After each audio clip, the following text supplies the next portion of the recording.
Hey, JulesBlessedVegan, and as always, welcome to my channel. And for those of you who are new, I know you can benefit. So I was rejoicing because we had a little bit of snow in the high desert, and people were laughing at me like, that's not snow.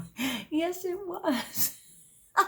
There were like quarter-sized snowflakes coming down at midnight. It was serene and quiet, and we woke up to a blanket of white snow.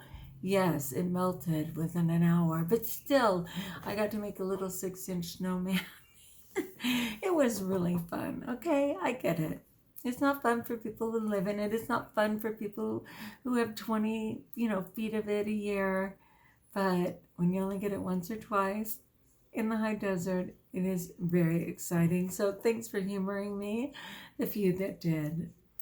Anyway, it's Sunday night and I have a lot of work, but I just wanted to check in with you guys. And the topic I wanted to just talk about was honesty. And when I think about the 12-step program in the big book, and all 12-step programs are derived from the big book of Alcoholics Anonymous. And then each of the programs just inserts, compulsive overeater or gambler or sex addict or whatever it is, where it is said as alcohol. But one thing that's mentioned a gazillion times is the importance of rigorous honesty, mainly with oneself, right? Because you don't really owe anything to anyone else. And ultimately, God is your confessor. I mean, he certainly knows your truth and you can tell him your truth. So you don't necessarily have to involve other people per se. But if you can't even begin with the honesty within yourself, the chances of being well is very small. It's just really not even possible. And I was thinking that because I hear so many people, and I, please, played every possible game forever, okay, when it comes to addictive behaviors and food.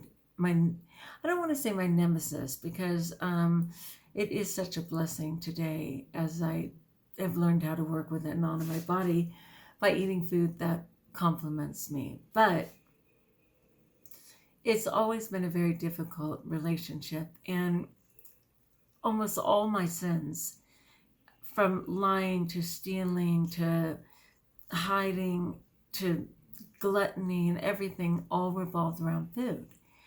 So I was thinking about The Devil Wears Prada, and there was this one scene where the girl kept apologizing to her boyfriend, and she promised she was going to change, and their relationship meant so much, and the phone rang for the umpteenth time, and of course she had to answer it because it was her boss, and he just looked and said, the person on the other end of that phone is the person you're in the relationship with. Like, straight up. Well, it's the same thing.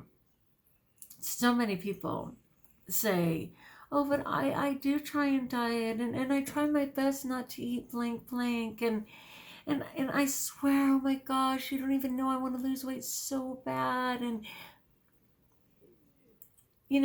the thing on the other end of that fork is the thing you're in the relationship with.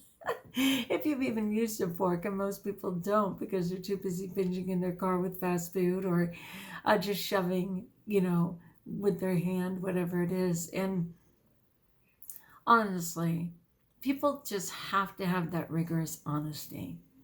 Because if you're so willing to lie, then things like a monkey mind, things like just our lesser self happily fills in that gap and says, cool, let's take this ride again and again and again and again. And people always think they have time. I mean, I'm sure like me, you're acutely aware, especially if you live in the United States, that we have 4,000 people a day exiting the planet. I don't even know what the world toll is, but the United States is by far one of the worst. And we don't know. We just don't know. And it's the same thing. It turned out that obesity is a major risk factor for COVID, and I think it's somewhat presumed that obese people have secondary issues, be it high blood pressure, or certainly diabetic or pre-diabetic or whatever. So I'm sure they're thinking there's some pre-existing conditions there, but it does turn out that obesity is a major factor in taking people out. And I was just thinking, people don't really talk about those who are underweight because society loves it. pretty much, pretty much. No, they don't like someone who's losing weight because that poses a threat to them and their inability to, stick to whatever program they're doing. So there might be criticism there, but generally people don't worry too much about a thin person. But if you zoom in and you see that that person's clothes are not only layered, but hanging on their frame, it can be very hard on the body. It can be very hard on the heart.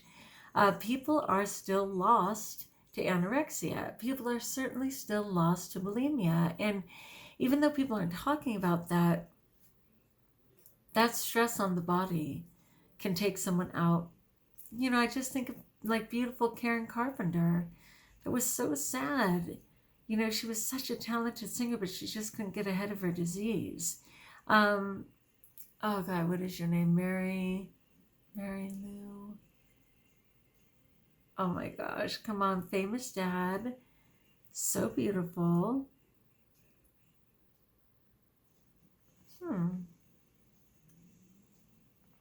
A model. Oh, I see her clear as day and her name's not coming to me. Anyway, famous people who have absolutely died because they couldn't get ahead of their anorexic tendencies, of their bulimia. I was kind of seeing a whole list of people on there, and praise God, many who have recovered. But even the recovery is a day at a time, because just like me, and I joke that swearing was my first language, and I say how when I'm tired or scared, like so many people who have a second language, I resort back to that. So I always have to watch it. Well, it's the same thing. When people are scared in their life, when they're feeling threatened, when they're feeling things are out of control, they want to go back to what was comfortable. And that might be binging for sure. It might also be food scarcity, because, controlling your food is one of the first games a child can play, right? There's certain foods that they don't want. I'm already seeing it in my great nieces and nephews, these little babies, even our grandbabies. One of the first things they learn is, no mama, no mama. No, when there's a food that they don't favor. And people tend to think it's so cute that they just go with it. Sadly, they don't get back to sneaking those healthier foods into that little body in other ways. But I was just thinking that because I saw a person who was kind of insisting that they do everything they can with their diet. And I thought, no, you don't. No, you don't. Because there are so many things that when you think about it, you master. And this isn't one. It's like one of the things I tell my students. I'm like, they remember to put on their shoes. They remember to put on all their cool bands that other kids think are so great. They remember, to brush their hair and wear the cutest jacket, on and on. They remember anything that matters to them, but not their homework, because they're too busy for that. And life is too hard. Well, same thing, with eating. If people were rigorously honest, they would say, yeah, at some point I just said, screw it, and that's okay, honestly. And that was really, though it was so offensive at the time, that was very honest of my mother to just say, Juliana, I'm good with you weighing over 300 pounds. I'm fine with you being buried in a piano. They didn't have XXX coffins back then, okay? But have some pride in doing it. Dress nice anyway. Wear your hair nice anyway. Wear makeup anyway. Be as fat as you want, but have some pride. She actually said that.